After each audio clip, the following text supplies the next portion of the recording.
தியானத்துக்காக इस समय पर हमारे ध्यान के लिए யோவான் 17வது அதிகாரம் यूहन्ना का 17वां अध्याय 3வது வசனத்தை வாசிப்போம். 3रा वचन पढ़ेंगे।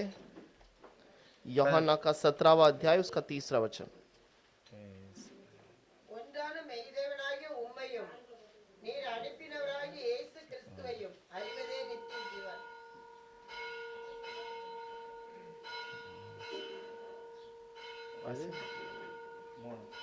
और अनंत जीवन यही है कि वे तुझ एकमात्र सच्चे परमेश्वर को और यीशु मसीह को जिसे तूने भेजा है जाने। கர்த்தருக்கு ஸ்தோத்திரம். प्रभु की महिमा हो।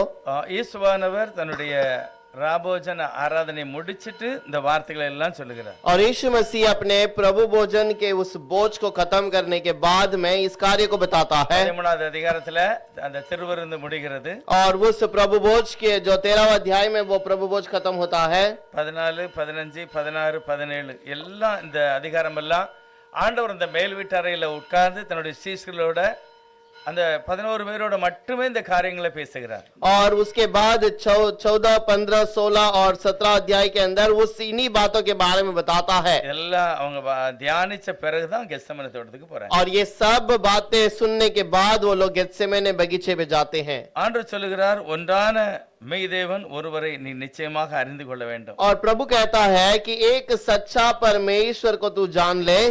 நீர் அனுப்பினவராகிய இயேசுவானவரையும் கூட அறிந்து கொள்ள வேண்டும். और जो भेजा गया है उस यीशु मसीह को भी तुम्हें जानना है। ஒன்று மெய்தேவனை, இரண்டாவது கிறிஸ்துவை அறிந்து கொள்ள வேண்டும்.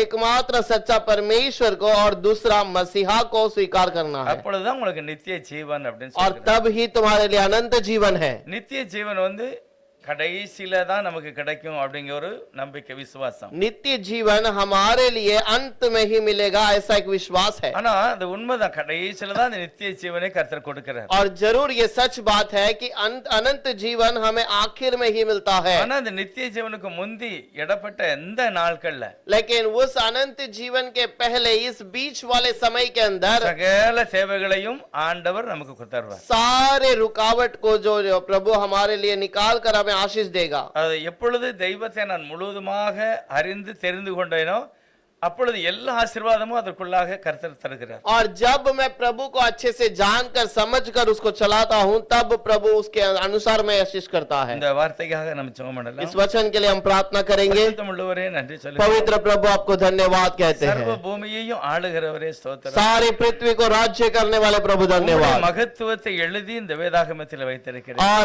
आपकी महान कार्य को यहाँ पर आपने लिख कर दिया है। உம்மை நோக்கி பார்க்கிறவர்கள் பிரகாசமாய் இருப்பார்கள். आपकी और देखने वाले प्रकाशमान होंगे। உம்மை தெரிந்து கொண்டவர்கள் பாக்கியவான்கள். और आपको चुने हुए, आपके चुने हुए लोग धन्य हैं। பவுல் சொல்கிறார், நான் விசுவாசிக்கிறவர் யார் என்று எனக்கு தெரியும். और पौलुस कहता है मैं जानता हूं जिसे मैं विश्वास करता हूं। அவர் எனக்கு தந்ததை நான் அப்படியே நிறைவேற்றிருக்கிறேன். और वो जो मेरे लिए करता है उसके ऊपर मैं भरोसा करता हूं। ஆகவே எனக்காக ஒரு நல்ல ஒரு கிரீடத்தை और வைத்திருக்கிறார். इसलिए उसने मेरे लिए एक अच्छा मुकुट அதை रखा எனக்கு है। தருவார். उसे वो मुझे देगा। அப்படிப்பட்ட ஒரு பெரிய நம்பிக்கை அந்த ஆண்டவருக்கு மேல இருந்தது. और वैसा भरोसा प्रभु हमारे ऊपर रखा। வந்திருக்கிற ஒவ்வொருவரையும் உடைய நாமத்தில நாங்கள் வாழ்த்துகிறோம். आए हुए हर एक को यीशु के नाम से आशीष मांगते हैं। அந்த மகிமையான தெய்வத்தை அறிந்து ஆராதிக்க கர்த்தர் உதவி उस महिमा का प्रभु को हम जानकर आराधना करने के लिए मदद இயேசு कीजिए। கிறிஸ்துவின் நாமத்தினால பிதாவே, यीशु के नाम से मांगते हैं पिता। ஆமென்.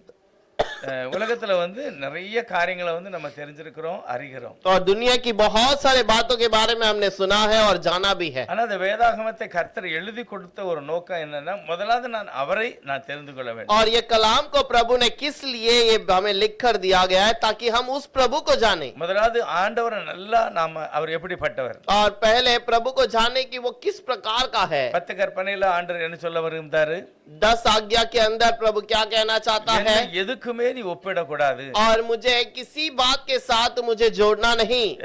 விக்கிரகத்தை எனக்கு அறவே பிடிக்காது. और कोई मूर्ति मुझे पसंद ही नहीं। என்ன போலயும் நீ செய்யக்கூடாது. मेरे समान भी कोई मूर्ति न बना। முழு இருதயத்தோட நீ என்னை தொழுது கொள்ள வேண்டும். और पूरे मन से तू मेरी उपासना நான் कर। பரிசுத்தர், मैं पवित्र हूँ। என்னை நீ இப்பொழுது நோக்கி பார்க்க முடியாது. और मुझ मेरी और तो तू देख नहीं ஆனா सकता। சமயம் வருது, அப்பொழுது நீ எல்லாரும் என்னோட கூட்டி சேர்த்துக் கொள்ள लेकिन வேண்டும். एक समय आएगा तब तो सबको एक साथ जुड़ाएगा। நீங்கள் என்னோட இருப்பீர்கள், இருப்பீர்கள். तुम मेरे साथ रहोगे। அதுதான் நம்முடைய தேவனுடைய வாக்குத்தத்தம். और यही हमारा प्रभु का वाग्दान ஆனா है। புதிய ஏற்பாடுல இயேசு சொல்கிறார், लेकिन नए नियम के अंदर यीशु कहता மெய்யான है தெய்வத்தையும் और एक सच्चे परमेश्वर அவர் को, அனுப்பின அந்த கிறிஸ்துவை நீ புரிந்து கொள்ளணும், அது உனக்கு நித்திய ஜீவன். और वो भेजा गया प्रभु को भी भरोसा करना है, ये तुम्हारे लिए नित्य जीवन है। நிறைய பேருடைய நம்பிக்கை இந்த ரெண்டு ஆளுமே தனித்தனியான ஒரு நபர். बहुतों का भरोसा ऐसा है कि ये दोनों अलग अलग लोग हैं। ஆனா இது தனித்தனியாக பார்ப்பதுக்கு இதுக்கு ஒரு ஆராய்ச்சி தேவையில்லை. अब अलग अलग देखना है तो इसकी जांचने की आवश्यकता அதை नहीं அறிந்து கொள்ளதுக்கும் அவசியம் இல்லை. और उसे समझने का भी आवश्यकता नहीं। இத ஒரு முறை யாராவது வாஸ்தா கூட ரெண்டு ஆளு அப்படின்னு நினைச்சுக்கிடுவாங்க. थोड़ा सा पढ़ जाएंगे तो बोलेंगे हाँ यहाँ पर दो व्यक्ति है, दो व्यक्ति के बारे में தெய்வம் कहा। அப்படி சொல்லல, என்னை அறிந்து கொள்ள வேண்டும். लेकिन प्रभु कहता है तू मुझे समझ ले। ஓசியா புஸ்தகத்துல होशे की किताब के अंदर 6:6 சொல்றாரு, 6 अध्याय का 6 वचन पर लिखा है, பலியை அல்ல मैं बलिदान को नहीं, இரக்கத்தையும் मैं अनुग्रह को தகன பலிகளை பார்க்கிலும் और जो मेल बलि से बढ़कर தேவனை அறிகிற அறிவையும் நீ அடைஞ்சிடணும், அதை பெற்றுக்கொள்ளணும். அதுதான் என்னுடைய விருப்பம். और परमेश्वर के जो जानने वाले उस ज्ञान के अंदर बढ़ना है, அதுதான் நீங்க புரிஞ்சுக்கிடணும் அப்படிங்கிற. और इसी को तुम्हें समझना है। 4வது வசனம், 4वां वचन, எப்ராயிமே हे प्राइम உனக்கு நான் என்ன செய்வேன், मैं तुझसे क्या करूं, யூதாவே உனக்கு நான் என்ன செய்வேன், हे यहूदा मैं तुझसे क्या करूं। உங்களுடைய பக்தி காலையிலே காணுகிற ஒரு மேகத்தை போல அல்லது பனியை போல இருக்கிறது. तुम्हारा स्नेह तो भोर के मेघ के समान है। ஆண்டவர் என்ன சொல்ல விரும்புகிறார்? प्रभु क्या कहना चाहता நீங்க है? செய்கிற அத்தனையுமே ஒரு கடமுறைக்காக இருக்குது. ये तुम जो काम करते हो ये एक रीति रिवाज के समान करते நான் हो। யாருன்னு மட்டும் நீ தெரிஞ்சிருந்தா यदि तू मुझे जानता कि मैं कौन हूँ, தேவனுக்கு பிரியமானதை நாம் செய்வோம். परमेश्वर के लिए जो प्यारा है उसे तुम करते। தயவு செய்து ஒரு வசனம் வாசிக்கலாம். एक वचन को पढ़ेंगे, ஓசியா 4வது அதிகாரம் 6வது வசனம். होशे का 4वां अध्याय उसका 6 वचन, என் ஜனங்கள் அறிவில்லாமையால் சங்காரமாகிறார்கள், நீ அறிவை வெறுத்தாய், ஆகையால் நீ என் ஆசாரியனாய் இராதபடிக்கு நானும் உன்னை வெறுத்து விடுவேன். நீ உன் தேவனுடைய வேதத்தை மறந்தாய், ஆகையால் நானும் உன் பிள்ளைகளை மறந்து விடுவேன். मेरे ज्ञान के न होने से मेरी प्रजा नष्ट हो गई है। तूने मेरे ज्ञान को तुच्छ जाना है, इसलिए मैं तुझे अपना याजक रहने से के अयोग्य ठहराऊंगा, इसलिए कि तूने अपने परमेश्वर की व्यवस्था को तज दिया है, मैं भी तेरे बाल बच्चों को छोड़ दूंगा। தேவன் என்ன சொல்றாரு பாருங்க, என்னுடைய வேதத்தை நீ மறந்துட்ட, प्रभु क्या कहता है कि तुम व्यवस्था को छोड़ दिया है, அதனால நான் உன்னுடைய பிள்ளைகளையே நான் மறக்க. इसीलिए मैं तुम्हारे बच्चों को बाल बच्चों को भी छोड़ दूंगा। தேவன் தன்னுடைய சித்தம் முழுவதும் வேதத்தில் எழுதி வச்சிருக்கிறார். परमेश्वर ने अपनी पूरी मर्जी को इस कलाम के अंदर लिखा है। முதலாவது அவர் யாரு, அவர் எப்படிப்பட்டவர்? पहले वो प्रभु कैसा है, वो किस प्रकार का है। 8வது அதிகாரம் 12வது வசனம், 8वां अध्याय का 5वां वचन, என் வேதத்தின் மகத்துவங்களை அவர்களுக்கு எழுதி கொடுத்தேன், और मेरी कलाम के मुख्य बातों को मैंने लिख कर दिया है, அவைகளை அந்நிய காரியமாக எண்ணினார்கள். और उन्होंने उससे एक साधारण बात समझ लिया। வேதத்தின் மகத்துவம் என்னது? और कलाम की महत्व क्या है? தேவன் தன்னை பற்றி தன்னுடைய விருப்பத்தை பற்றி எழுதுகிறார். परमेश्वर अपने मर्जी के बारे में लिख कर दिया அவர் है, எப்படிப்பட்டவர், वो किस प्रकार का है, அவர் எப்படி நாம் தொழுது கொள்ளணும், और उसे कैसे हमें नमन करना है, அப்பதான் அந்த ஆசீர்வாதங்களை பெற்றுக்கொள்ள முடியும். और तब ही हम उस आशीष को पा सकते हैं। உலகத்துல பாருங்க நிறைய ஆசீர்வாதம் இருக்கு. और दुनिया में बहुत सारी आशीषें हैं। பரிசுத்த நாளை பரிசுத்தமாய் ஆசரித்தா நமக்கு ஒரு ஆசீர்வாதம் இருக்கு. पवित्र दिन को पवित्रता से आराधना करना एक आशीष है। உபவாசம் எடுத்தோம்னா ஒரு ஆசீர்வாதம். उपवास लेंगे तो एक आशीष है। எப்பொழுதும் ஜெபம் பண்ணுகிறவர் துதி சொல்லுகிறது ஒரு ஆசீர்வாதம். हमेशा प्रार्थना करना, धन्यवाद करना एक आशीष है। ஆண்டவருக்கு கொடுக்கிறது கண்டிப்பா ஒரு ஆசீர்வாதம். परमेश्वर के लिए समय देना आशीष की बात है। தான தர்மம் பண்ணுகிறது ஒரு ஆசீர்வாதம். और दूसरों के लिए दान धर्म करना वो भी आशीष है। இது எல்லாத்துக்குமே ஒரு ஆசீர்வாதம் கண்டிப்பா இருக்கு. ये सारे चीजों के लिए आशीष जरूर है। ஆனா இந்த எல்லா ஆசீர்வாதத்தையும் பெற்றுக்கொள்வதற்கு ஒரே ஒரு வழி, தெய்வம் யாரு? लेकिन ये सारे चीजों को पाने के लिए पहला एक ही काम कौन सा है? கர்த்தர் எப்படிப்பட்டவர், प्रभु किस प्रकार का है? அப்படி யாரு புரியுதாங்களோ அவங்க தான் எல்லாவற்றையும் பெற்றுக்கொள்ள முடியும். जो उसे समझते हैं वही सारे चीजों को पा सकते ஆனா हैं। அதை பெற்றுக்கொள்ள முடியாம சாத்தான் ஆரம்பத்துல இருந்தே ஜனங்களுடைய மைண்ட வந்து திருப்புதாங்க. और उसे नहीं पाते हुए लोगों ने शैतान लोगों के दिमाग को और कहीं फिराता நிறைய है। பேருக்கு பாருங்க மற்ற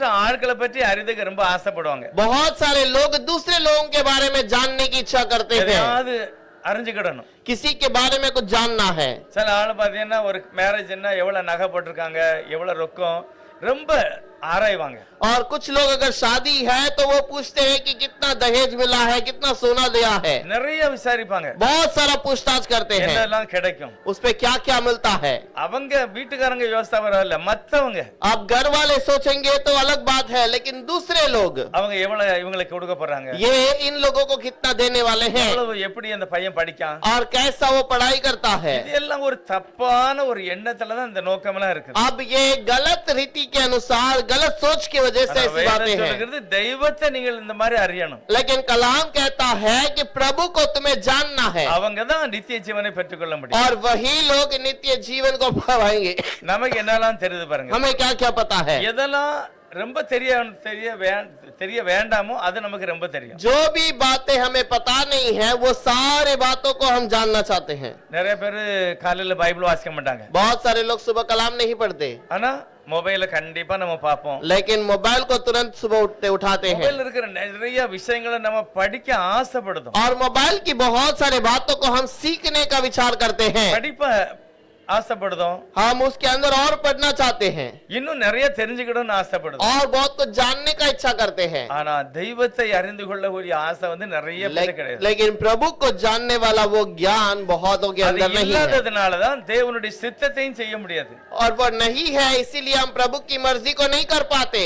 நெகேமியா இஸ்ராயெல்லாம் பார்த்தா சொல்றாங்க, नेहेमिया और इस्रा के बारे में कहा गया है, உம்முடைய வேதத்தை நான் அறிந்து கொள்வதற்கு என் இருதயத்தை திருப்புகிறேன். हे प्रभु तेरे ज्ञान, तेरी कलाम की ज्ञान को सीखने के लिए मैं अपने मन को फिराता ஏன்னா हूँ, வேதம் மட்டும்தான் ஆண்டவருடைய குணாதிசயத்தை வெளிப்படுத்துகிறது. और केवल कलाम एक ही है जो प्रभु के अंदर की बातों को बताता है। நம்ம நிறைய பேருக்கு அப்போஸ்தலர் பவுல் எப்படிப்பட்டவர் அப்படின்னு கேட்டா ஓரளவு சொல்லுவாங்க. अगर बहुत सारे लोगों को पूछेंगे पौलुस, प्रेरित पौलुस किस प्रकार का है, तो कुछ लोग कहेंगे இப்போ பவுல சுதார் பண்ண தெய்வமா, अब या पौलुस है या पौलुस को सुधारने वाला परमेश्वर महान பவுல் है। மேல உள்ள துணியில இருந்து யார் மேல போட்டா கூட பிசாசு ஓடிட்டு, और पौलुस अपने वस्त्र को उठाकर किसी के ऊपर डालता तो शैतान दूर चला जाता, பேதுரு நடந்து போகும்போது எணல் பட்டு கூட சுகமாயிட்டு. और पतरस चलने के समय पर उसके छाया से लोगों को चंगाई मिली। இப்போ இது பேதுரு மூலமா நடந்தா, பேதுருவோட இருந்த தெய்வம் மூலமா நடந்தது. क्या ये पतरस के द्वारा ये काम हुआ या पतरस के साथ रहने वाले प्रभु के द्वारा हुआ அப்ப है? இந்த ஊழியக்காரங்களை பத்தி நமக்கு நிறைய தெரியுது. अब ये सेवकों के बारे में हम जानते ஆனா हैं, இயேசு கிறிஸ்துவினுடைய அந்த அன்பு, அந்த மகிமை நிறைய பேருக்கு அறியணும்னு ஆசையே இல்ல. लेकिन यीशु मसीह के उस ज्ञान को सीखने और समझने के विचार में कोई नहीं रखता। யோசேப்பை பத்தி பாருங்க, यूसुफ के बारे में सुनिए, வாலிப பிராயத்துல அவர் ஆண்டவருக்கு சாட்சியா இருந்தது. वो जवानी में प्रभु के लिए गवाही में रहा, அவருடைய இக்கட்டான நேரத்துல ஆண்டவருக்கு உண்மையா வாழ்ந்தது. और संकट के समय में प्रभु के लिए सच्चाई से रहा। அவருக்கு கிடைச்ச தரிசனத்துல அவர் நல்லா இருந்தார், பிரபு- அது கிடைச்சிக்கிட்டு उसको जो दर्शन मिला है वो सही से रहा है। நிறைய காரியம் நமக்கு தெரியும். बहुत सारी बातें हमें ஆனா पता है, தேவன் எதனால அந்த மனுஷனோட கூட இருந்தார், लेकिन प्रभु किस कारण उन मनुष्य के संग रहा, அவர் எப்படி இந்த மனுஷன் இந்த மாதிரி பாதுகாத்து உயர்த்துகிறார், और कैसे इन मनुष्य को वो संभाल कर चलाता है। ஆட்களை வித்தியாசமா நடத்தினாரா இல்ல ஒரே மாதிரி தான் பார்க்கிறார்? लोगों को अलग तरीके से चलाया या उन्हीं के उसके अनुसार ही चलाया? ஆண்டவர் என்னுடைய இருதயத்தை பார்க்கிறார். प्रभु मेरे हृदय को देखता है, நான் எதை தியானிக்கிறேனோ, எதை அதிகமா விரும்புகிறேனோ அதுல நான் தேர்ச்சி அடைஞ்சிருவேன். और जिस बात को मैं ध्यान करता हूँ, जिसे मैं सीखता हूँ, उसके अंदर मैं बढ़ोतरी करता हूँ। ஆனா நான் தெய்வத்தை தான் ஃபர்ஸ்ட் அறியணும். அது அறிஞ்சாச்சுன்னா பாக்கி எல்லாம் தன்னால வந்துரும். लेकिन प्रभु को मुझे पहले जानना है, तब ही मेरी सारी बातें मुझे सही ஆண்டவரை लगेगा। நான் பரிசுத்தராக பார்த்தால் நானும் பரிசுத்தமா வாழணும்னு ஆசை வந்துரும். अगर प्रभु को मैं पवित्रता से देखूं तो मैं अपने आप में पवित्र होने के लिए मेरे मन में चाहत होगी। ஏனோக்கை பற்றி சொல்லும்போது அவன் ஒவ்வொரு நாளும் அவருக்கு விருப்பமானதே செய்தான். हानूक के बारे में कहा है कि हर दिन वो प्रभु के मर्जी के अनुसार चलता रहा। அப்ப இவனுக்கு என்னது தெரிகிறது? अब इसे क्या पता चलता है? ஆண்டவரை தான் நல்லா தெரியுது. प्रभु को अच्छे से जानता है, அதனால அவருடைய வாழ்க்கையில ஒரு மாற்றம். और इसीलिए इसके जीवन में एक बदलावट। இங்க இருக்கிற யாருக்கெல்லாம் தெய்வத்தை பத்தி நல்லா தெரியும். और यहाँ पर रहने वाले कितने लोग हैं जो प्रभु के बारे में अच्छे से समझते हैं। அப்படி தெரிஞ்சிருந்தா கண்டிப்பா இந்த வாழ்க்கையில முதலிடம் கர்த்தருக்கு நம்ம கொடுப்போம். अगर हम समझे होते तो पहला स्थान हम केवल प्रभु को ही देते। முதல் என்னது? தேவனுடைய சமூகத்துல உட்கார்ந்து அவரை நோக்கி கூப்பிடுறது, நன்றி சொல்லுகிறது. पहला काम क्या है कि उसके समूह में बैठना, उसकी उपासना करना और उसकी महिमा करना। ஒரு மனுஷன் சொன்னானா, एक मनुष्य ने कहा, ஆண்டவர் சொல்றாரு, உன்னுடைய தாய், உன் தகப்பன், உன் மனைவி, உன் பிள்ளைகள் எல்லாத்தையும் விட்டுட்டு என்னை நீ அன்பு கூறணும். और प्रभु ने कहा कि तू अपने पति पत्नी बच्चे सब परिवार को छोड़कर मुझसे प्रेम रख, அப்பதான் நான் உன்னை நேசிப்பேன். और तभी मैं तुझसे प्रेम करूंगा। அது எனக்கு பிடிக்கல அவருடைய வார்த்தை, और उसकी बातें मुझे अच्छा नहीं लगा। அது என்ன இந்த மாதிரி ஆண்டவர் நினைக்கிறாரு? ये क्यों प्रभु ऐसा समझता है? இப்படி ஒரு மனுஷன் நினைச்சானா? ऐसा एक मनुष्य ने सोचा। ஒருவர் என்ன பதில் சொல்லுகிறாருன்னா, उसका जवाब क्या देता है? தேவன் என்ன சொல்றாரு அப்படின்னா, प्रभु क्या कहना चाहता है? எல்லாத்தையும் காட்டிலும் முதலாவது என்னை நேசிக்கணும், और सबसे बढ़कर पहले तू मुझसे प्रेम रख, அதுக்கு பிறகு ஆட்டோமேட்டிக்கா உன் தாயும் தகப்பனையும் நேசிப்ப நீ. और उसके बाद तो अपने आप में अपने माता पिता से प्रेम करना शुरू करेगा। சொல்லல, और सबको छोड़ने के लिए नहीं कहा, எல்லாத்தையும் விட்டுட்டு வர சொல்லல, सबको छोड़कर आने के लिए नहीं कहा। எனக்கு நீ முதலிடம் கொடு, पहला स्थान तू मुझे दे देना। எல்லாரை காட்டிலும் என்ன நீ நேசிக்கணும், ये सारी चीजों से बढ़कर पहला स्थान मुझे देना। அந்த ஸ்தானம் வந்துட்டுனா ஆட்டோமேட்டிக்கா எல்லாமே சுதராயிரும். और वो स्थान आ गया तो सब कुछ सुधर जाएगा। அதான் கர்த்தர் சொல்கிறார். उसी के बारे में प्रभु कहता है। இந்த 8வது அதிகாரம் நம்ம வாசித்த மாதிரி 12ல, और उस पे 8वां अध्याय 12वां वचन के என்னுடைய अंदर, வேதத்தினுடைய மகத்துவங்களை நான் எழுதி கொடுத்தேன். और मेरे कलाम के बहुत कीमती बातों को व्यवस्था को लिख कर दिया है। அதெல்லாம் அவங்க தெரியல, அவங்களுக்கு அதை பற்றி கவனம் செலுத்தல. और उन बातों के बारे में उन्होंने ध्यान नहीं दिया। ஏதோ அந்நிய காரியமாக எண்ணினார். उन्होंने ऐसा समझा कोई अनजान की कोई ऐसी ही बात है। அதனாலதான் நிறைய ஆசீர்வாதத்தை நாம் இழந்து விடுகிறோம். और इसीलिए बहुत सारे आशीषों को हम खो देते हैं। உபவாசம் இருக்கிறதை விட, व्यवस्था उपवास रहने से बढ़कर, उपवास எல்லாத்தை விட நான் ஆண்டவரை அறிந்து ஆராதிக்கணும். और ये सारे उपवास लेना या और कोई भी चीज करने से बढ़कर प्रभु को जानकर उसकी आराधना करना। நம்ம இத மாதிரி கொடுத்தா நமக்கு ஆசீர்வாதம், हम देंगे तो हमारे लिए आशीष है। அன்னதானம் பண்ணா ஆசீர்வாதம், अगर दान धर्म करे तो आशीष है, ஏழைகளுக்கு உதவி செய்தா ஆசீர்வாதம், या फिर गरीबों को मदद करे तो आशीष है। இதுக்கு எல்லாமே ஆசீர்வாதம் கண்டிப்பா இருக்கு. ये सारे चीजों के लिए आशीष जरूर है। எல்லாத்தை விட மேன்மையான ஒரு ஆசீர்வாதம் என்ன தெரியுமா? लेकिन सबसे महान आशीष कहाँ से मिलता है? ஆண்டவரை அறிந்து பின் செல்கிறது. प्रभु को जानकर उसका पीछा करना। ஆதியாகமம் 12வது அதிகாரத்துல उत्पत्ति का 12वां अध्याय 3வது வசனத்துல ஒரு வசனத்தை उस வாசிப்போம். पे तीसरे वचन पे एक वचन, तीसरे वचन को पढ़ेंगे। உன்னை ஆசீர்வதிக்கிறவர்களை ஆசீர்வதிப்பேன், உன்னை சபிக்கிறவனை சபிப்பேன், பூமியில் உள்ள வம்சங்கள் எல்லாம் உனக்குள் ஆசீர்வதிக்கப்படும் என்றார். जो तुझे आशीर्वाद दे मैं उन्हें आशीष दूंगा, और जो तुझे श्राप दे, जो तुझे कोसे उसे मैं श्राप दूंगा, और भूमंडल के सारे कुल तेरे द्वारा आशीष पाएंगे।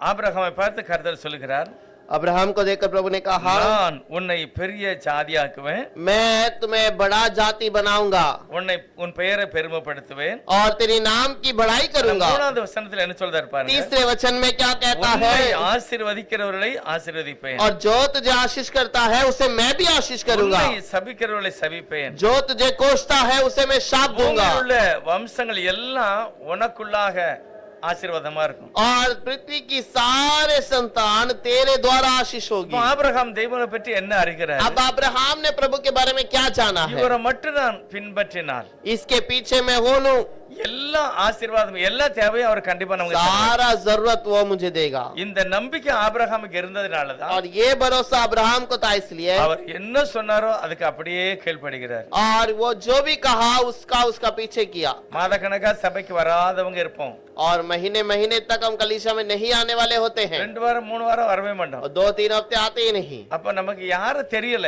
अब हम किसको नहीं समझे, நான் யாருக்கு பின்னால போறேங்க தெரியல. मैं किसके पीछे चलता हूँ करके हमें पता ही नहीं। ஆபிரகாமுக்கு நல்லா தெரியும், लेकिन अब्राहम अच्छे से जानता था, என்னை சொல்கிறாரு இந்த இடத்தை விட்டுட்டு இந்த இடத்துக்கு போன்னு तू சொன்னாரு. इस जगह को छोड़कर इस जगह पर चला जा।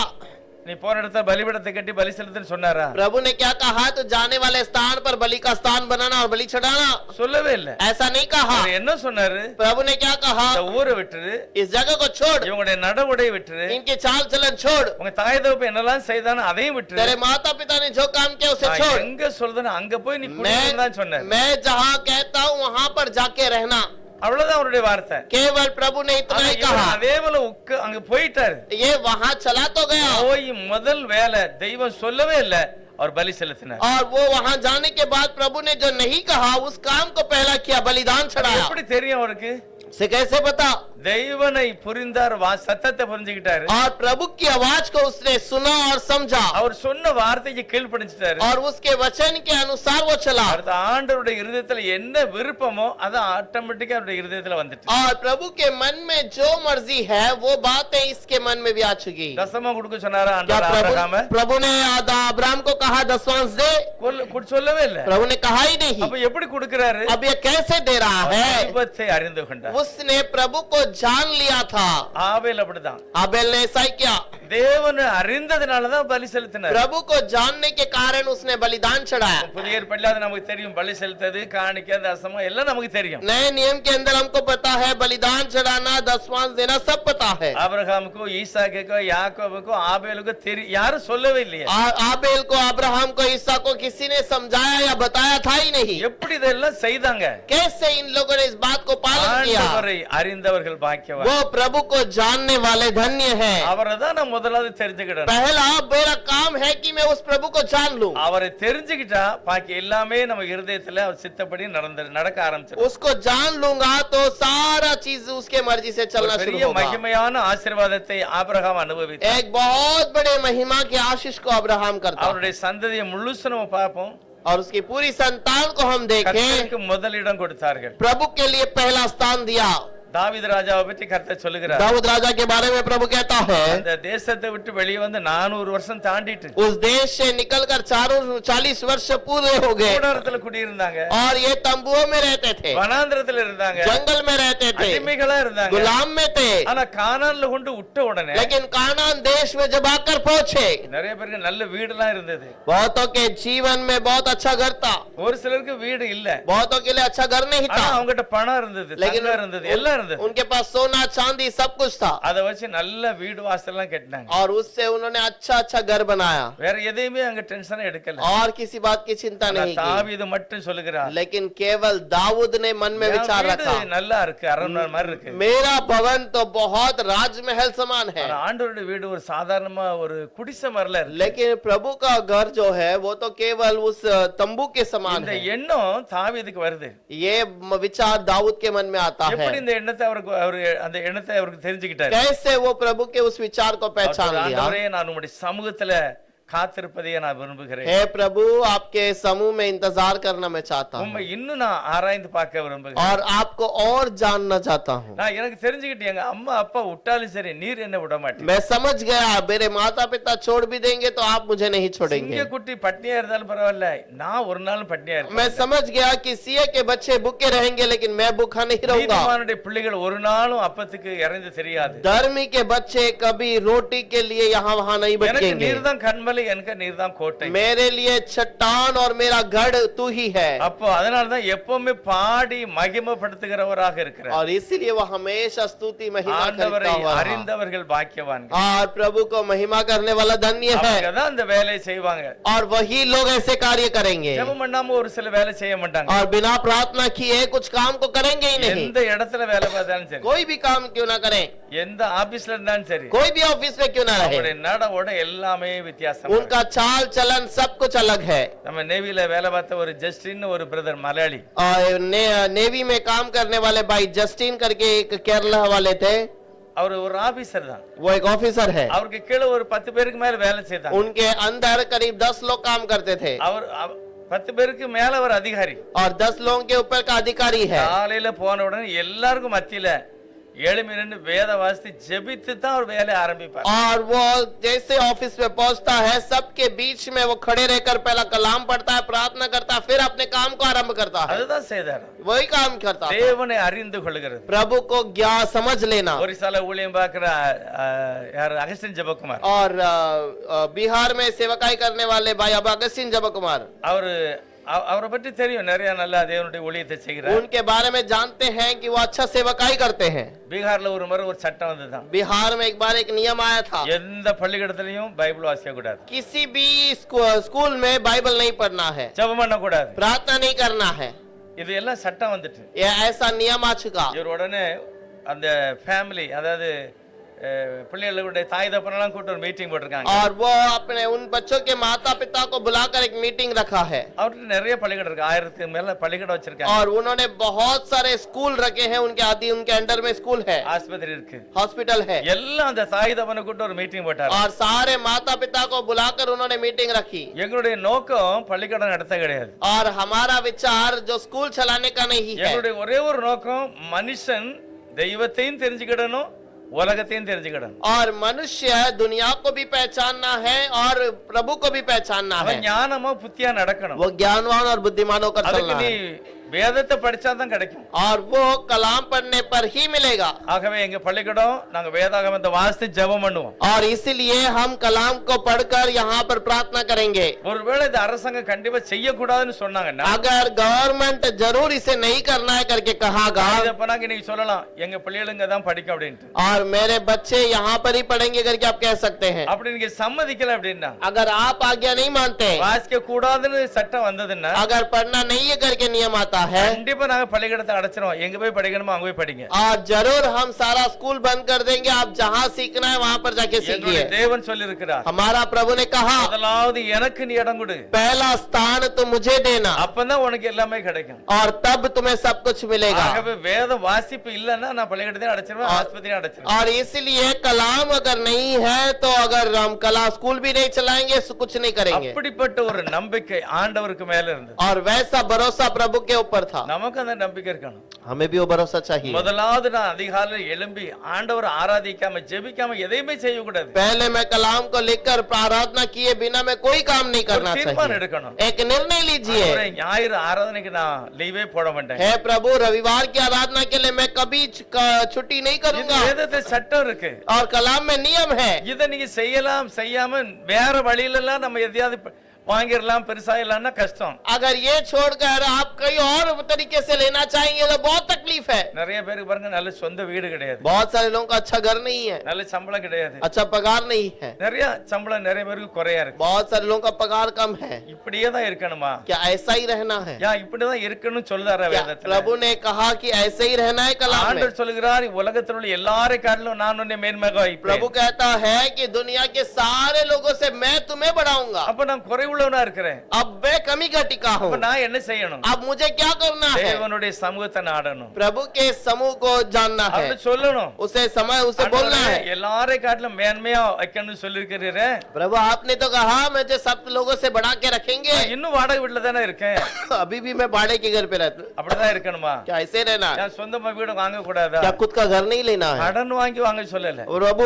कोई उधार लेकर लेने के लिए தேவன் कहा नहीं, அவருடைய கரத்துல இருந்து வாங்கணும். प्रभु के हाथों से हमें लेना है। இது எல்லாம் நம்ம என்ன நினைக்கோம்னா, और ये सब हम क्यों कहते हैं? வேற ரூட்ல எதையாவது பற்றிக்கலாம்னு நினைக்கும். और किसी तरीके से हम पाना चाहते நான் हैं, வேலைக்கு போனாதான் எனக்கு உண்டு, और मैं घर जाऊंगा तो ही मुझे मिलेगा। எதையாவது தீர்மானம் பண்ணி தேவனுடைய சித்தத்தை நான் விட்டுட்டோம். और ऐसे किसी बात को सोचकर हम प्रभु की मर्जी को छोड़ நிறைய देते हैं। பேருக்கு இருக்கு, மாமியாரை பத்தி தெரியும், மருமகளை பத்தி தெரியும், நிறைய பேருக்கு நிறைய தெரியும், बहुत सारे लोगों को सास के बारे में पता है, ससुर के बारे में पता है, புருஷனை பத்தி கூட தெரியும், उसके पति के बारे में पता होगा, மனைவி பத்தி தெரியும். और बच्चे के बारे में पता होगा। இயேசுவை பற்றி நீங்க என்னதான் படிச்சிருக்கீங்க? यीशु के बारे में आपने क्या समझा है?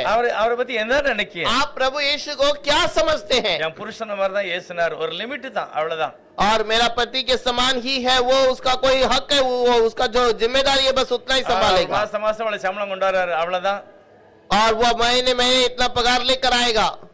அதுக்கு மேல அவருக்கு சம்பளம் கூடல. उसके ऊपर उसका कोई पगार नहीं बढ़ा। அப்படியே கூடினாலும் ஒரு வருஷம் ஆகும். अगर बढ़ेगा तो भी 1 महीना होगा, 1 साल होगा। இயேசுநாதர் இருக்காரு, और ऐसा ही यीशु मसीह भी है, அவராலையும் ஒண்ணும் செய்ய முடியாது. वो यीशु भी कुछ नहीं कर सकता। இப்படிப்பட்ட ஒரு தப்பான எண்ணம் இருக்கிறதுனால தான் और ऐसा गलत विचार के कारण அவருக்கு பயப்படுகிற பயமும் கிடையாது. और उसका कोई भय भी नहीं है। மல்கியா தீர்க்கதரிசியில கடைசி அவர் சொல்லுகிறார், मलाकी भविष्यद्वक्ता की किताब में आखिर में कहता है, 4 அதிகாரம் 4லையுமே அவர் சொல்லுகிறார், 4 अध्याय 4 अध्याय 4 में कहता है, நான் தேவனானால் நான் பிதாவானால் என்னுடைய மதிப்பு எங்க? और मैं यदि परमेश्वर हूँ या मैं यदि पिता हूँ तो मेरा आदर कहाँ? வாசிக்கலாம். முதல் அதிகாரம் 6வது வசனம். पहला अध्याय का 6 वचन, குமாரன் தன் பிதாவையும் ஊழியக்காரன் தன் எஜமானையும் கனம் பண்ணுகிறார்களே, நான் பிதாவானால் என் கனம் எங்கே?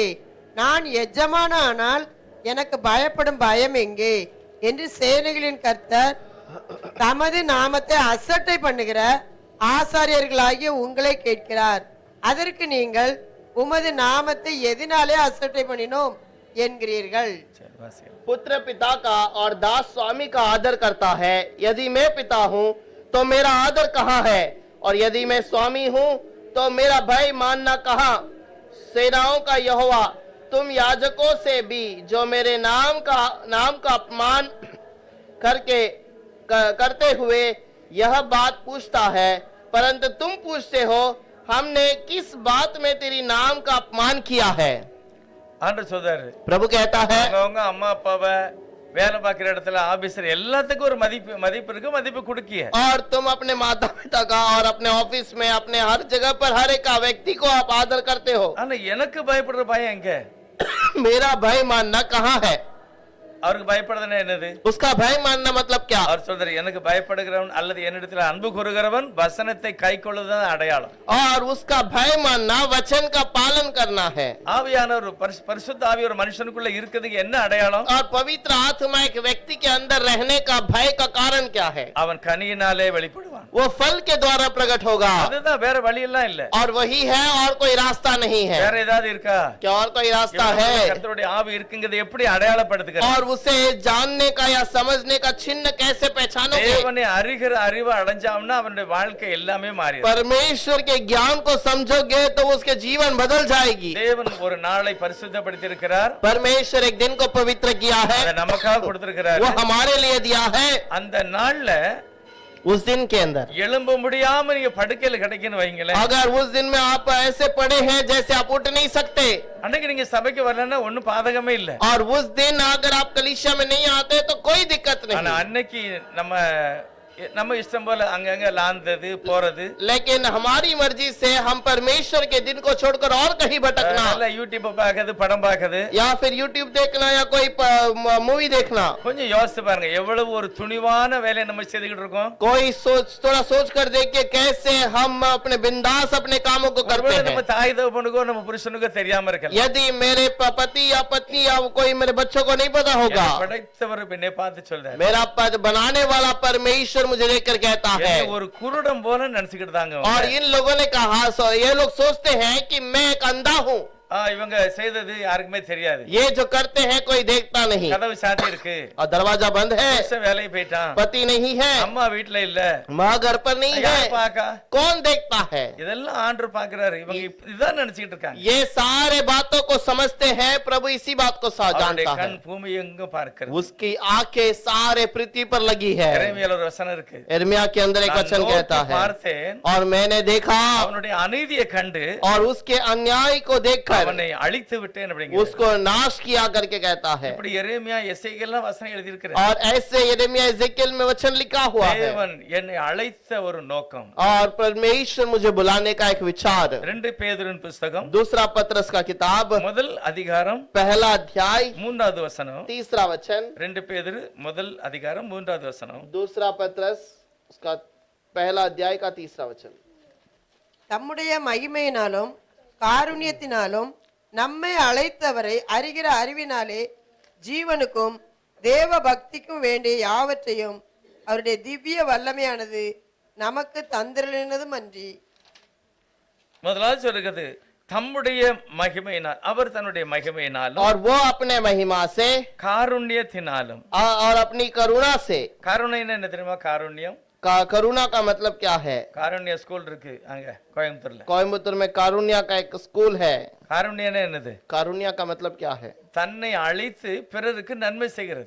करुणा करना मतलब अपने आप को नाश कर कर दूसरों के ऊपर दया करना, அதாவது தன்னை தியாகம் பண்ணுகிறது. अपने आप को अर्पण करना। எங்க ஊர்ல செல்வி கருணை இல்லம்னு ஒண்ணு இருக்கு. हमारे गांव में सेल्वी करुणा की घर करके लिखा हुआ एक வந்து स्थान பாருங்க है। எப்பமா அது. आप आकर देखिए।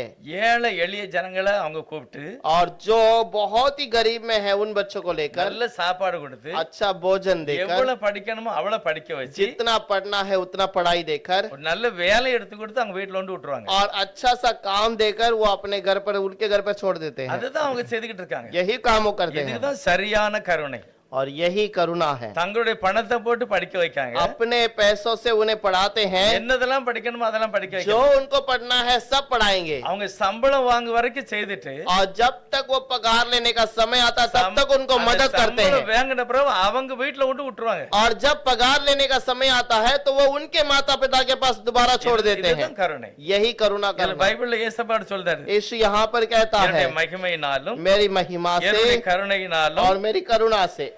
நம்மை, பைபிள் பேதுரு சொல்றாரு, நம்மை अपने आप को அழைத்தவரை அறிகிற அறிவினாலே और जो बुलाया है उस ज्ञान के अंदर ஜீவனுக்கும் जीवन, தேவ பக்திக்கு வேண்டிய யாவற்றையும், परमेश्वर के भक्ति का सारा संबंध, அப்படின்னா உலக பிரகாரமா வாழ்வதற்கும் ஆவிக்குரிய வாழ்க்கை பெற்றுக்கொள்வதற்கும் दुनिया के आशीष को और परमेश्वर के महिमा को पाने के அவரை लिए, அறிகிற அறிவு வேணும். और उसको जानने वाला वो ज्ञान चाहिए, அவருடைய திவ்ய வல்லமை. और उसका दिव्य जो सामर्थ्य। நிறைய பெண்களுக்கு பேர் இருக்கும் திவ்யா. और बहुत सारे लड़कियों का नाम रखते हैं दिव्या। திவ்யா என்னது? திவ்யா அப்படின்னா திவ்யா- குறைவில்லாத மகிமையான உயர்வானது. दिव्या का मतलब बिना किसी कमी घटी का और ऊंचा एक वस्तु।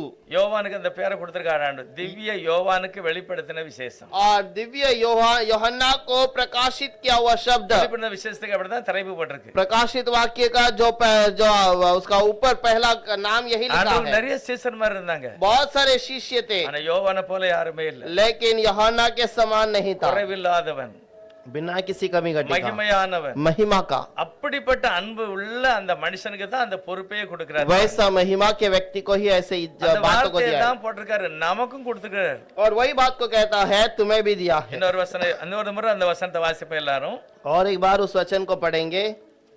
தம்முடைய மகிமையினாலும் காருண்யத்தினாலும் நம்மை அழைத்தவரை அறிகிற அறிவினாலே ஜீவனுக்கும் தேவ பக்திக்கும் வேண்டிய யாவற்றையும் அவருடைய திவ்ய வல்லமையானது நமக்கு தந்திரனது எல்லாத்தையும் நமக்கு தந்திருக்கிறார். ये सारे बातों को हमारे लिए दिया है। அவர் அறிகிற அறிவை நான் பெற்றுக்கொள்ள வேண்டும். उसके ज्ञान को हमें समझना அவருடைய है, மகிமை, அவருடைய காருண்யம், और उसकी महिमा और उसकी करुणा, அதை அறிகிற அறிவை பெற்றுக்கொள்ளணும். और उसे समझने वाली उस बातों को समझे। இந்த ஜீவனுக்கும் இதற்கு பிறகு வருகிற உலக பிரகாரமா வாழுகிறது மட்டும் இல்ல, ஆவிக்குரிய வாழ்க்கைக்கும். और अभी के समय के लिए नहीं, आने वाले समय के लिए भी। 4வது வசனம் தெளிவா சொல்லுகிறது, चौथा वचन में ठीक से लिखा है, இச்சையினால் உலகத்தினுண்டான கேட்டுக்கு தப்பி और जो अभिलाषा और बुरे कामों के संसार से बचकर திவ்ய சுபாவத்துக்கு பங்குள்ளவர்களாகும் பொருட்டு.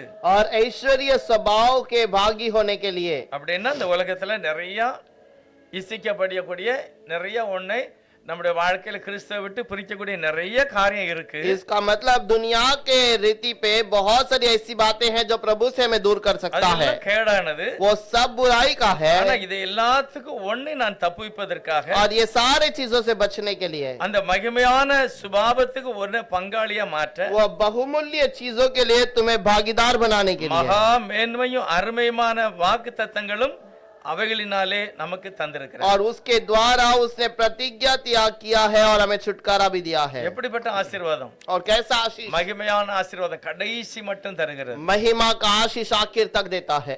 அது ரொம்ப முக்கியம். बहुत ही मुख्य बात है। நிறைய பேருக்கு பாருங்க, இப்போ வாழுகிற இந்த வாழ்க்கையில, अब जो होने वाले ये जीवन के अंदर, நம்ம இப்போ வாழ்ந்துகிட்டு இருக்கோம்ல இந்த வாழ்க்கையில, अभी जो जीवन हम बिता रहे हैं, சம்பளம் குறைனா ஒரு நிம்மதி இருக்காது. अगर पगार कम है तो शांति नहीं होगी, வியாதி இருந்தா நிம்மதி இருக்காது. बीमार रहेगा तो मन में शांति न होगी, होगी। ஏதாவது பிரச்சனை நிம்மதியாவே कोई இருக்க முடியாது. समस्या है तो हमारे मन में शांति न இதுலயே होगी। இவ்வளவு பாடுபடுதாங்க பாருங்க. और इतने छोटे बातों में ஆனா हम तकलीफ उठाते நித்தியமான हैं, ஒரு வாழ்க்கை வரப்போகிறது. लेकिन एक जीवन आने वाला है जो हमेशा रहने वाला है, நித்தியமான தேவனோடு வாழுகிற ஒரு और வாழ்க்கை. एक ऐसा समय जो नित्य रहना है। அந்த வாழ்க்கையில நீங்க இழந்துட கூடாது. उस जीवन को आप नहीं खोना, அதுக்காகத்தான் தேவன் என்னை அழைத்திருக்கிறார். और इसीलिए तो प्रभु ने मुझे அது बुलाया। காருண்யத்தினால் அவர் தன்னை அழித்து நம்மளை கூப்பிட்டிருக்கிறார். वो अपने आप को नाश करके मुझे उसके अंदर बुलाया। இதுல நிறைய காரியம் சொல்றாரு. படிப்படியாக என்னுடைய விசுவாசத்தை நான் எப்படி வளர்க்க வேண்டும். और बहुत सारे बातों को कहता है, कैसे कैसे मैं अपने ज्ञान को बढ़ाऊं।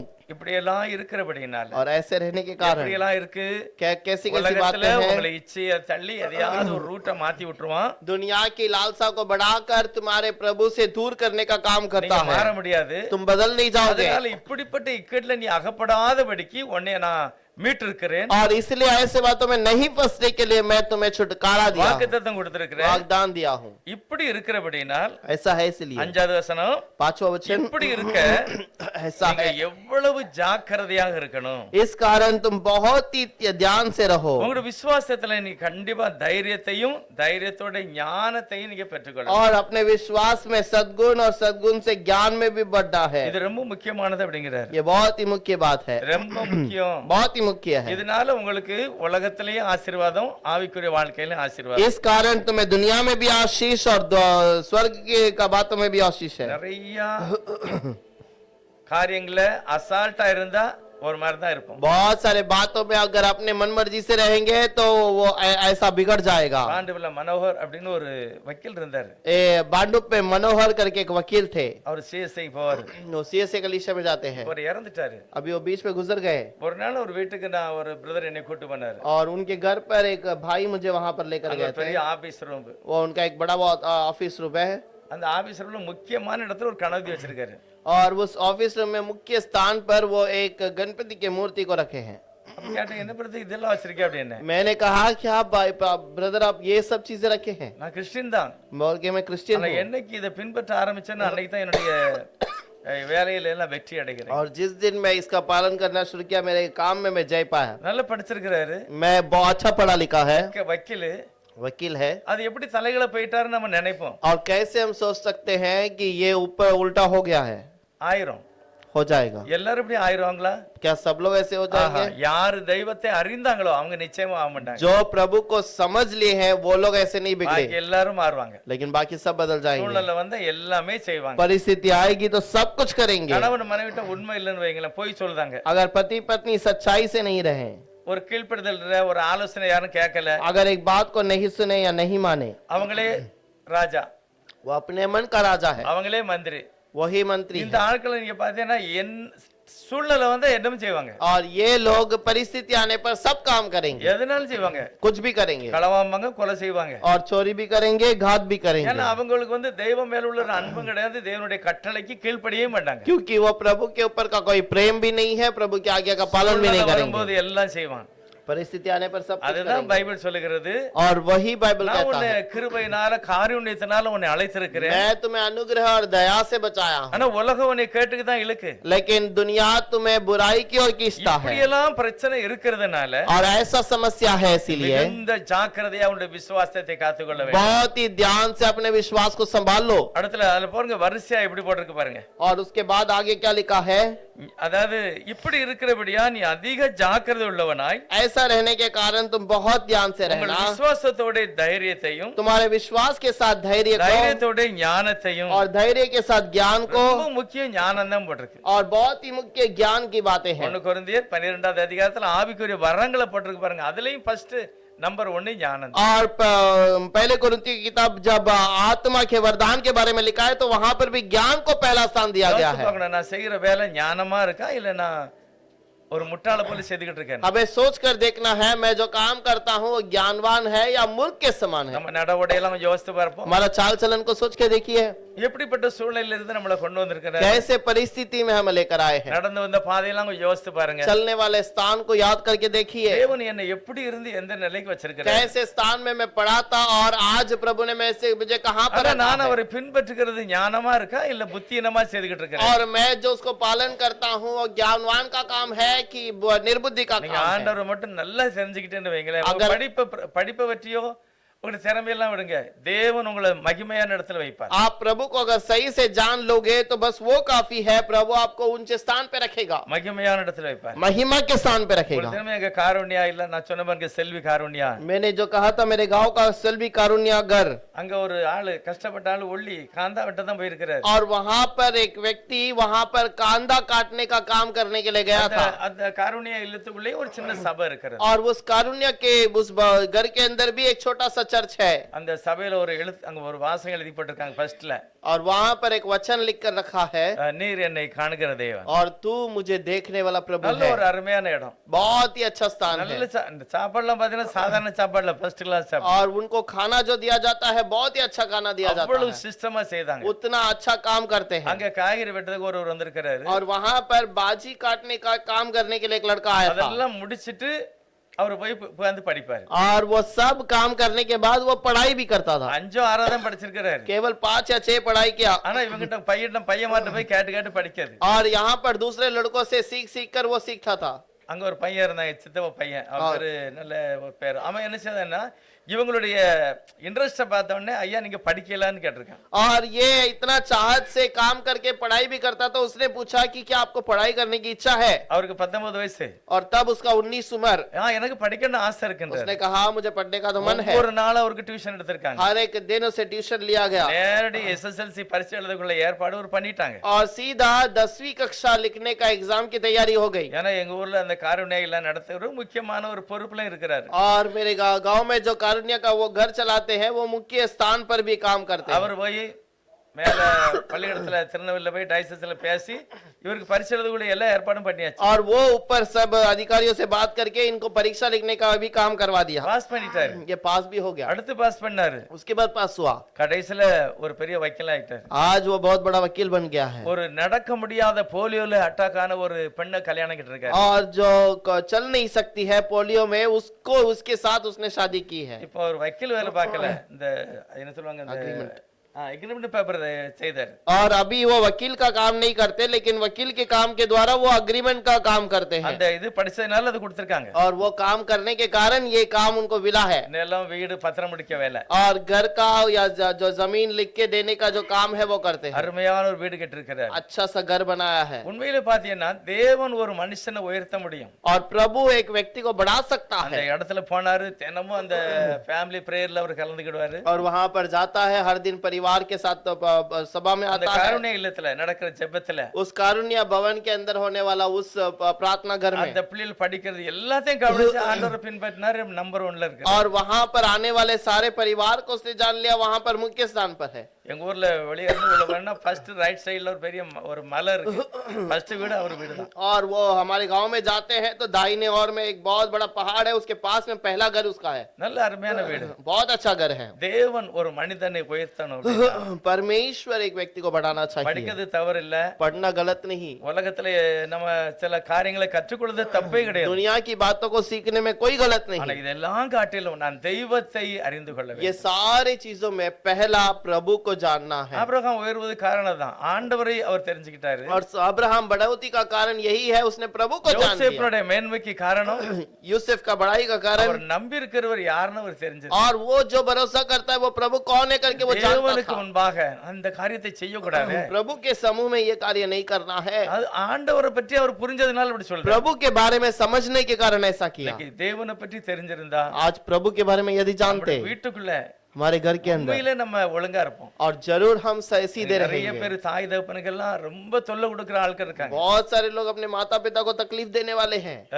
வேலை பார்க்கிற இடத்துலயும் கூட काम करने वाले स्थान पर भी நிறைய பேர் அவங்கள வச்சு ஒரு தொல்லை தான். बहुत सारे लोग उनके द्वारा ஆனா तकलीफ होता தேவன் है। வந்து நிச்சயமா இதெல்லாம் விரும்பல. प्रभु जरूर इन बातों को नहीं அதனால चाहता। நம்ம தேவனை பற்றி நல்லா தெரியணும்னு பைபிளை தான் வாசிக்கணும். यदि हम प्रभु को अच्छा समझना चाहते हैं तो कलाम पढ़े। ஒரு ஊழியக்காரன்ட்ட போய் படிச்சு நம்ம தெரிஞ்சுக்கிட முடியாது. कोई सेवक के बारे में पास बैठकर हम सीख नहीं सकते இன்னைக்கு ஒவ்வொரு சபையில ஒரு போதகம் இருக்கு. और हर एक कलीसिया का अलग अलग से उपदेश है ஆமா, அவங்களுடைய போதனை தான் சொல்லுவாங்க. वो उनका से उपदेश को ही वो सिखाएंगे ஆனா தேவனுடைய சமூகத்துல ஒரு மனுஷன் உட்காரும்போது, लेकिन एक व्यक्ति जब प्रभु के समूह में जाकर கர்த்தருடைய बैठता வேதத்தை है தியானிக்கும் போது जब प्रभु के वचन को ध्यान करता है மட்டும்தான் அவன் தேவனை பற்றி புரிந்து கொள்ள முடியும். तब ही वो प्रभु को समझ அவன் सकता है புரிஞ்சுக்கிட்டான்னா நிச்சயமா அவனை ஒரு நாள் யாரும் அசைக்க वो முடியாது. समझ गया तो उसको कोई हिला नहीं யோபு सकता அப்படிதான் சொல்றாரு.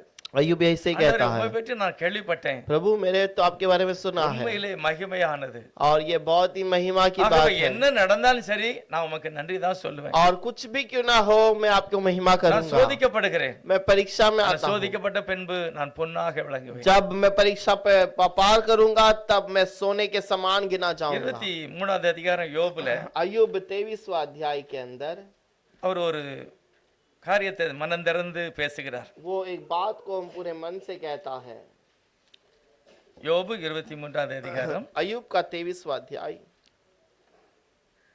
6வது வசனத்தில் வாசிக்கலாம். 6 वचन पढ़ेंगे அவர் தம்முடைய மகா வல்லமையின்படியே அவர் தம்முடைய மகா வல்லமையின்படியே என்னோட வழக்காடுவாரோ, என்னோடு வழக்காடுவாரோ, அவர் அப்படி செய்யாமல் அவர் அப்படி செய்யாமல் என் மேல் தயை வைப்பார். என் மேல் தயவு வைப்பார். யோபு சொல்றாரு, அவருக்கெல்லாம் பைபிள் அவர் காலத்துல கிடையாது. अय्यूब कहता है वो उसके समय पे कलाम तो नहीं था அடுத்து என்ன சொல்றாரு 7வது வசனத்துல, அங்கே சன்மார்க்கன் அவரோட வழக்காடலாம், அங்கே சன்மார்க்கன் அவருடைய வழக்காடலாம், அப்பொழுது என்னை நியாயந்திருக்கிறவரின் கைக்கு என்றைக்கும் நீங்களாய் தப்புவித்துக் கொள்வேன்.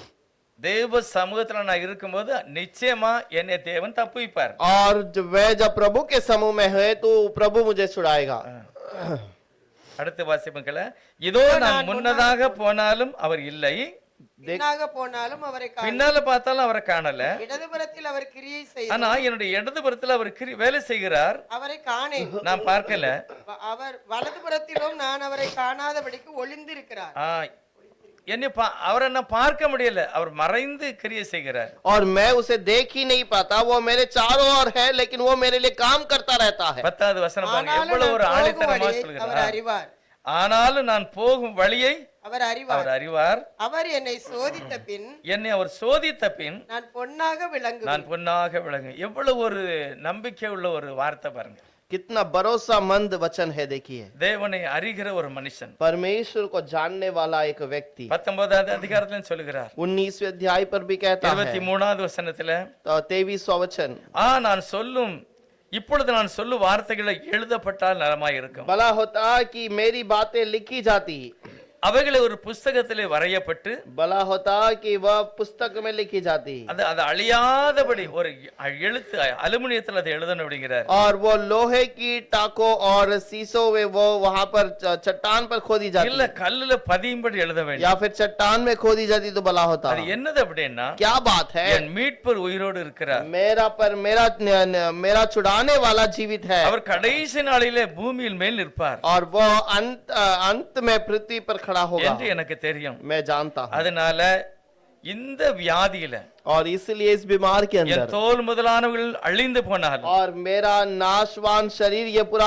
नष्ट हो என் जाए तो மாம்சம் भी, முழுதும் கெட்டு போனாலும் मेरा पूरा शरीर सड़ भी जाए நிச்சயமாக நான் அவரை பார்ப்பேன். फिर भी जरूर मैं उसे देखूंगा இன்னொரு ஆள் மூலமா அல்ல, और कोई द्वारा नहीं நானே பார்ப்பேன். मैं मेरी आंखों से देखूंगा இந்த ஆளை யாருமே ஒண்ணும் பண்ண முடியல பாருங்க. इस व्यक्ति को कोई बिगाड़ नहीं सकता அவர் அப்படி அந்த ஆண்டவரை அறிந்தவர். क्योंकि उसने प्रभु को उस तरीके से जाना हुआ था பயமெல்லாம் போயிட்டு उसका भय निकल गया தைரியமா இருக்கிறாரு. वो धैर्य से है அப்போ ஏதாவது நான் கிரியை செய்ததுனால ஆசீர்வாதம் இல்ல, और அவரை அறிகிறதுனால ஒரு ஆசீர்வாதம். कोई काम करने से आशीष नहीं उसको जानने से आशीष है। ஆண்டவரை அறியணும், அதுதான் ரொம்ப முக்கியம். परमेश्वर को जानना है यही ஆண்டவர் आशीष है। வந்து அவருடைய பிரசங்கத்துல முக்கியமான பாயிண்ட், இயேசுநாதருடைய பிரசங்கத்துல முக்கிய காரியத்தை என்ன சொன்னாரு? यीशु मसीह का प्रचार में मुख्य बात क्या कहा அவருடைய பிரசங்க வாக்கியம் என்னது? முதலாவது, और उसका प्रचार में मुख्य बात क्या थी? மனம் திரும்புங்க, मन फिराओ, பரலோக ராஜ்யம் பக்கத்துல இருக்கு, स्वर्ग का राज्य निकट தேவ है, ராஜ்யம் கிட்ட இருக்கு, परमेश्वर का राज्य அந்த निकट है அந்த ராஜா நல்லவர், और वो राजा अच्छा है அவர் மகிமையான காரியங்களை செய்வார். और वो राजा अच्छा कार्य करता கடைசில है। முடியும் போது என்ன சொல்றாரு? आखिर में वो क्या कहता है? நிறைய வாசஸ்தலம்லாம் இருக்கிறது, बहुत सारे निवास स्थान है அவருடைய ஆவிக்குரிய சரீரம் நிறைய பரலோகத்துல இருக்கு, और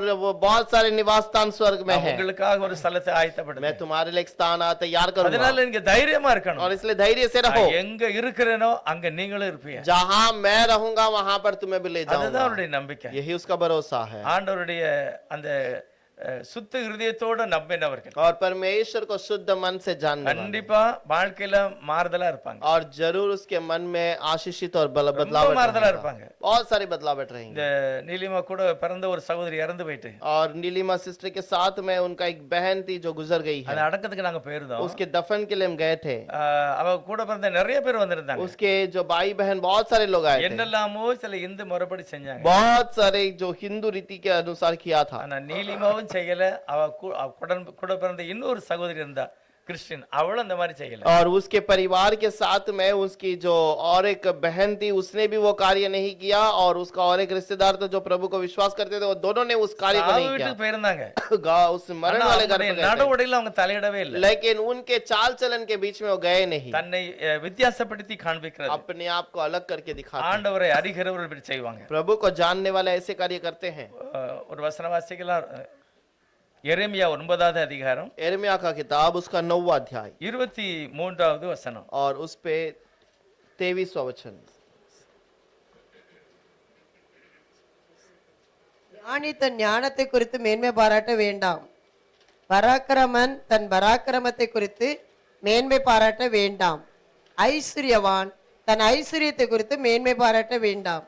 மேன்மை பாராட்டுகிறவன் பூமியிலே கிருபையையும் நியாயத்தையும் நீதியையும் செய்கிற கர்த்தர் நான் என்று என்னை அறிந்து உணர்ந்திருக்கிறதை குறித்தே மேன்மை பாராட்ட கடவன் என்று கர்த்தர் சொல்லுகிறார்.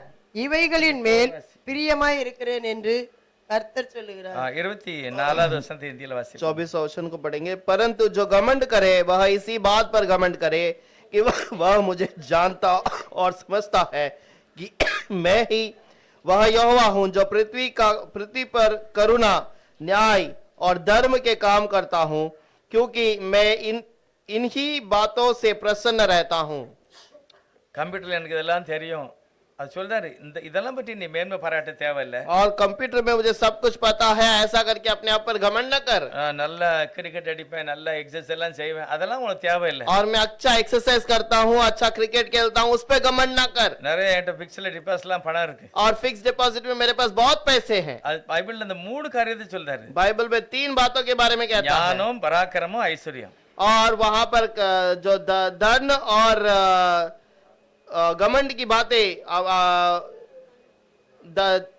पैसा பற்றி, धनी के बारे में பலத்தை பற்றி, और जमीन के बारे ஞானத்தை में பற்றி. और ज्ञान के बारे में। உனக்கு மேன்மை பாராட்டணும்னா ஒரே ஒரு காரியத்தை மட்டும் தான் நீ மேன்மை பாராட்டு. अगर घमंड करना चाहता है तो एक ही बात पर घमंड कर। தேவன் என் மேல கிருபையா இருக்கிறார். परमेश्वर मेरे पर करुणा करता அவர் है। நியாயத்தை நீதியும் செய்கிறார். वो दया और करुणा करता है। அவரை பற்றி மட்டும் தான் நீ மேன்மை பாராட்டணும். केवल उसी की घमंड कर। அப்படி அத மட்டுமா நீ மேன்மை பாராட்டணும். केवल उसी बात की घमंड करना। வேற எதையும் நீ மேன்மை பாராட்டணும்னா என்ன செய்ய முடியாது? தேவனுடைய ஆசீர்வாதத்துக்கு நான் உத்தமனாய் வாழ முடியாது. और किसी भी बात का घमंड करे तो प्रभु के बात को तू वहां पर उत्तम नहीं ठहर पाएगा। ஆண்டவர் இன்னொரு இடத்துலயும் கூட சொல்றாரு, और एक जगह पर भी प्रभु कहता है, என் ஜனங்கள் 2 தீமைகளை செய்தார். 2வது அதிகாரம் मेरे लोग 2 दूसरे अध्याय यिर्मयाह का எரேமியா 2வது அதிகாரம் 13வது வசனம் சொல்லுகிறது, 13वां वचन में लिखा है, என் ஜனங்கள் 2 தீமைகளை செய்தார்கள். मेरे लोग 2 बुराई करते हैं, ஜீவனுள்ள ஊற்றாகிய என்னை விட்டு விட்டார்கள். और जो जीवित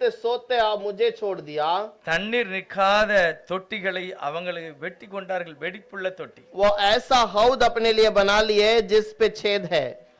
அதாவது நிக்காத ஒரு தொட்டி அவங்களே சேர்த்துக்கிட்டாங்க. ऐसा हौद उन्होंने बनाया है जिस पे पानी ठहरता ही नहीं। என்னைய ஜீவனுள்ள தண்ணியை நாம என்னைய விட்டுட்டாங்க அப்படிங்க. मैं जो जीवन का सोता हूं मुझे उन्होंने त्याग दिया। எரேமியா இதெல்லாம் பார்த்துட்டு தான் அவர் புலம்பலே அழுதார். அழுததான் புலம்பல். और ये सारे बातों को सुनकर ही वो रोता है। தேவனை அறிகிற அறிவு தான் ரொம்ப முக்கியம். प्रभु को जानना बहुत ही ஒன்றான மெய் தேவனாய் உம்மையும் நீர் அனுப்பினவராக இயேசுவானவர் அறிகிறதே நிச்சயம். सच्चा परमेश्वर तुम्हें और उसे ज्ञान देने के लिए प्रभु ने कहा। கடைசி ஒரு வசனம் வாசிக்கலாம். आखिर में एक वचन पढ़ेंगे। பிலிப்பு 3வது அதிகாரம் 7வது வசனம். फिलिप्पुस का 3रा अध्याय उसका 7वां वचन। பவுல் தன்னுடைய சாட்சியில ஒரு வாசனத்தை சொல்லுகிறார். पौलुस एक बात को वहां पर गवाही में कहता है। 3வது அதிகாரம் 7வது வசனம். फिलिप्पुस का 3रा अध्याय उसका 7वां वचन। ஆகிலும் எனக்கு லாபமாய் இருந்தவைகள் எவைகளோ அவைகளை கிறிஸ்துவுக்காக நஷ்டம் என்று எண்ணினேன். அது அடுத்த வசனம். அது மாத்திரமல்ல, என் கர்த்தராகிய கிறிஸ்து இயேசுவை அறிகிற அறிவின் மேன்மைக்காக எல்லாவற்றையும் நஷ்டம் என்று எண்ணிக்கொண்டிருக்கிறேன்.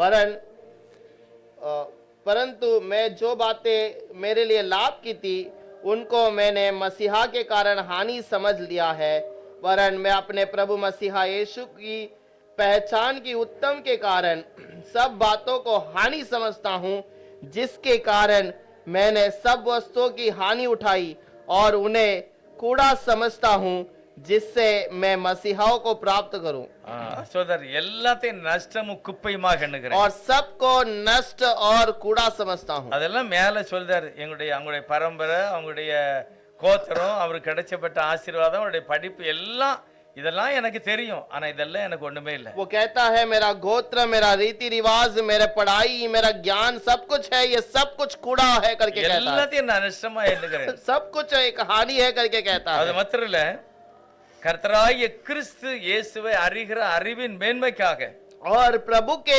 उससे पहचान और उसके उत्तम के कारण எல்லாத்தையும் நான் நஷ்டமும் குப்பையுமாக எண்ணுகிறேன். सारी बातों को मैं हानि और कूड़ा समझता हूँ. சபைக்கு போறது கூட நிறைய பேர் கஷ்டம். कलीसिया में जाने के लिए बहुतों को तकलीफ. ஆனா எழும்ப முடியாம கிடந்தீங்கன்னா கண்டிப்பா அது தவறே இல்லை.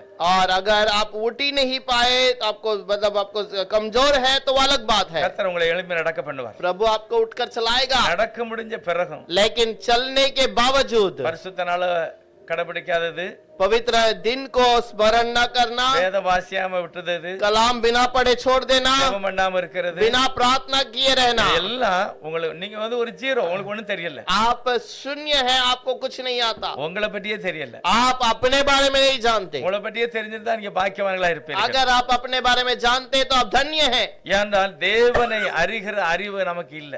क्योंकि प्रभु को जानने वाला वो ज्ञान हमें नहीं சகல है. ஆசீர்வாதம் இருக்கு. उसी के अंदर सारा आशीष है. எல்லா ஆசீர்வாதம் எதற்குள்ள? सारा आशीष कहाँ पर है? நம்ம நினைக்கல தசமா கொடுக்கறதுல, காணிக்கை கொடுக்கறதுல, உபவாசத்துல இதெல்லாம் இருக்கு. இது வேற. हम सोचते रहेंगे कि प्रभु को दशवांश देने में, दान देने में, उपवास लेने में, उस पे भी आशीष जरूर है. அதுக்கெல்லாம் கண்டிப்பா இருக்கு. उसके लिए जरूर आशीष है. எல்லாவற்றை காட்டிலும் மேன்மை தெய்வத்தை அறிகிற அறிவு. लेकिन सबसे बढ़कर प्रभु को जो सीख समझने वाला ज्ञान है उसके अंदर है. அறிகிற அறிவு ஆண்டவரை முழுதாக நம்பணும். और हमारा ज्ञान प्रभु को पूरी परिपूर्णता से समझना. टेंशन எல்லாம் மாறிடும். तब हमारा सारा परेशानी दूर हो जाएगा. நம்ம எல்லா தேவைக்கும் கர்த்தர்ட்ட சொல்லிடுவோம். सारी जरूरतों को हम प्रभु से कह देंगे. அவர் நமக்கு எல்லாத்தையும் அதிசயமாய் பண்ணுவார். वो हमारे लिए सब कुछ अद्भुत रीति से करेगा. जोसेफ ब्रदर பாருங்க, எல்லாத்திலும் சில இதெல்லாம் தலையிட மாட்டார். और भाई माड़ा जोसेफ जो है सारे चीजों में अपने आप को नहीं ले அவர் जाता. சொல்றார், நான் தேவனை அப்படியே அறிஞ்சிருக்கேன் பிரதர். मैं प्रभु को उतना जानता हूँ. அதனால நான் தைரியமா இருப்பேன். मैं बिना धैर्य से रहूंगा. எல்லாரும் சொல்லணும். और ऐसे हमारे को कहना है, இருக்கிற ஆண்டவர் மகிமையானவர். मैं जो जानता हूँ वो प्रभु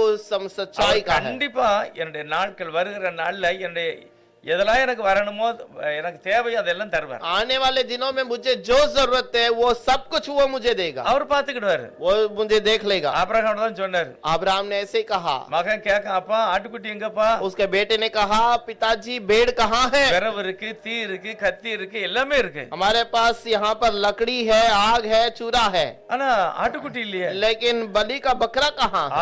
ஆபிரகாம் சொல்றாரு, கர்த்தர் அதை பார்த்துக் கொள்ளும். अब्राहम कहता है कि प्रभु से देख लेगा. இவங்க போறது எங்க போறாங்க? ये कहाँ जा रहे हैं?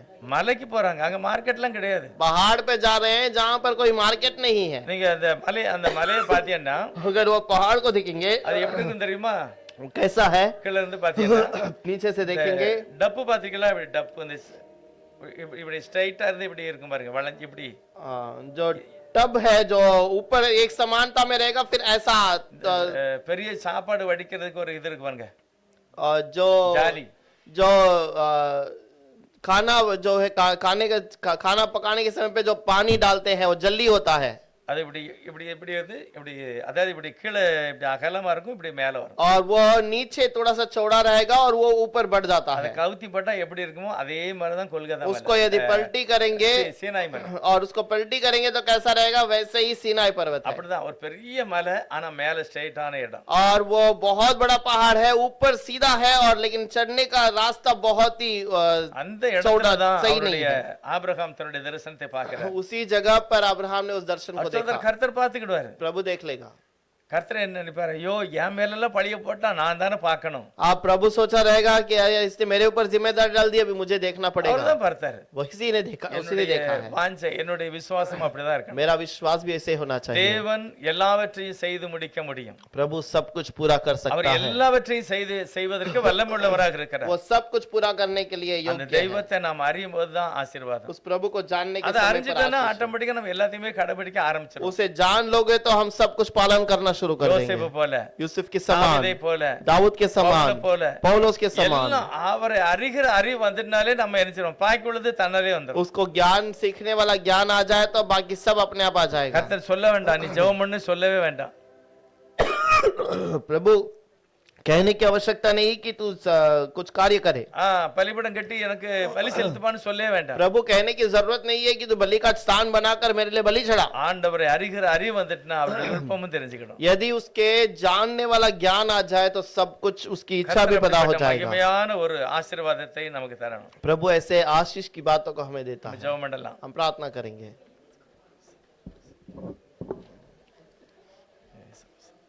எல்லாரும் கர்த்தரை நோக்கி பார்க்கலாம். सब प्रभु की ओर ஆண்டவரே உம்மை அறிகிற அறிவை எனக்கு தாருங்க. प्रभु आपका उस ज्ञान मुझे दीजिए। உம்மை நம்புகிறவர்கள் எல்லா சூழ்நிலையிலும் வெற்றி அடைந்தார்கள். और आपको जानने वाले सारे चीजों में उन्होंने जय தோல்வி पाया। அடையவே இல்லை. वो कभी हरावट नहीं हुआ। உம்முடைய சித்தம் எல்லாம் அவளுக்கு வெளிப்படுத்தப்பட்டது. आपकी मर्जी उन्हें प्रकट की गई விரும்புகிறபடியே ஆராதித்தார்கள். और आपने जैसा चाहा वैसा उन्होंने आराधना விரும்புகிறபடி किया। துதியை ஸ்தோத்திரத்தை மகிமை செலுத்தினார்கள். जैसा आपने कहा वैसे स्तुति और महिमा किया है। வாழ்க்கையில எல்லாமே இடையூறுகள் எல்லாம் மாற்றப்பட்டது. सारे रुकावट सब कुछ बदल गया। மோசே அப்படிதான் சொன்னார். मूसा ने इसी कहा, இன்றைக்கு காண்கிற எகிப்தியனை நீ ஒரு நாளும் காண மாட்டாய். आज जिस मिस्रियों को तुम देखते हो उसे कभी नहीं देखोगे। அப்படிப்பட்ட மகிமையான தெய்வம் எனக்கு முன்னாக இருக்கிறார். और वैसा प्रभु मेरे आगे है। அவர் சொல்லித்தான் வந்திருக்க இந்த வழியா. वो कहने के बाद ही मैं यहाँ पर आया हूँ। நீங்கள் அமர்ந்திருந்து பார்ப்பீர்கள். तुम इंतजार करके देखोगे। கர்த்தர் அப்படிப்பட்ட மகிமையான காரியத்தை தன்னுடைய ஜனங்களுக்கு செய்தார். प्रभु वैसे महिमा के कार्य को अपने लोगों के लिए நமக்கும் किया அப்படி செய்வார். और हमें भी நம்ம करेगा। எல்லாருக்கும் அப்படி செய்வார். हमारे लिए भी करेगा। ஆண்டவரே எனக்கு அப்படிப்பட்ட ஞானம் தாருங்க. प्रभु ऐसा ज्ञान मुझे दीजिए ஆவியினாலே என்னை நிரப்பிடுங்க. और अपने आत्मा से भर दीजिए। வேதத்தில் உள்ள அதிசயங்களை நான் பார்க்கணும். என் கண்களை நீ திறக்கணும். कलाम की गहराई को मैं समझने के लिए मदद உம்மை அறிகிற ஒரு பெரிய ஒரு ஞானத்தை எனக்கு தாருங்க. और प्रभु आपके ज्ञान को सीखने के लिए समझने के लिए मदद மகிமையான कीजिए। ஆவியின் அபிஷேகம் ஒவ்வொருவருக்கும் தரணும். और वैसा आत्मिक अभिषेक हर एक को கர்த்தர் दीजिएगा। ஆசீர்வதிப்பார். प्रभु आशीष कीजिए। இயேசுவினுடைய நாமத்தினால பிதாவே. यीशु के नाम से मांगते हैं पिता। ஆமென்.